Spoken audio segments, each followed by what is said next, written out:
This film will have the title Abraham Lincoln, Abraham Lincoln, as the British would say, or Abraham Lincoln, as the Americans would say, as an overrated historical figure. We can count, I think, something like 190 films, movies, motion pictures, movies depicting Lincoln, and in which somebody plays the part of Lincoln, and we see some actor portraying Lincoln in like 190 movies. The only one other president is close to this record. It would be George Washington, of course, the founder of the United States and the first president of the United States. And it's perfectly understandable. It's so we have 160 or something like this, close to 170 films portraying George Washington, and about 20 or 30 more even depicting, presenting Lincoln.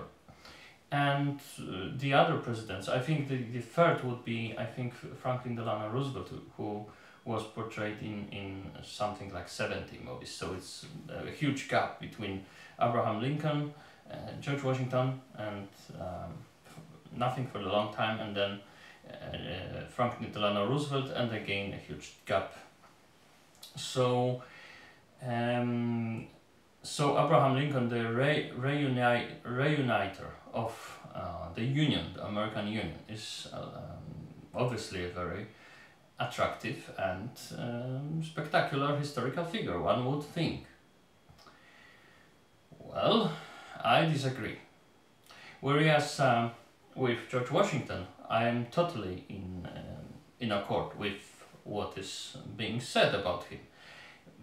George Washington was not a very good tactician. He wasn't a very good military commander, but there were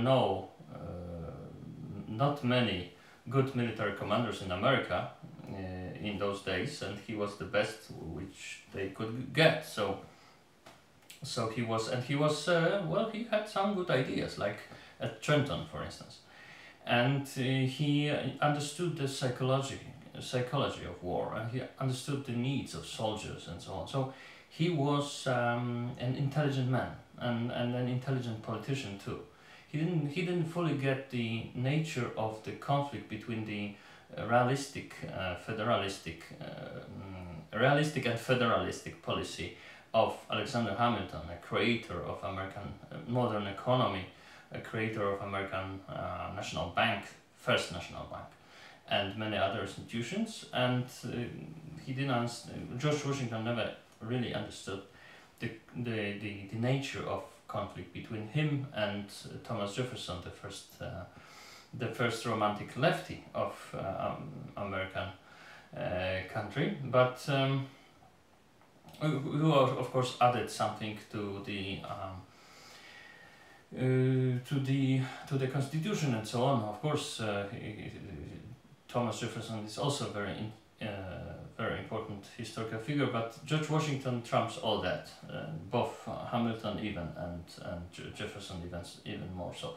So I would never do a movie, a clip with the title George Washington as an overrated historical figure, because he's not overrated. He's justly rated, justly very highly praised, and I am in accord with that.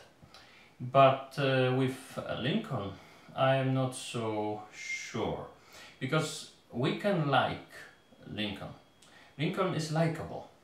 He was a man who tried many different professions. He was a farmer, of course, like most of the Americans of that age, and of both the ages of Washington, the 18th century, and 19th century, the age of Lincoln. Most of Americans were farmers, of course.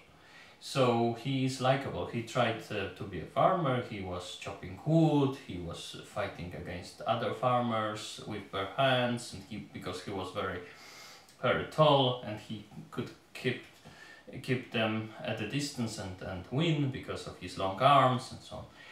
So he's likable, and he ran a shop, with another shopkeeper, and then he studied law and he professed the law, and he was a lawyer and so on.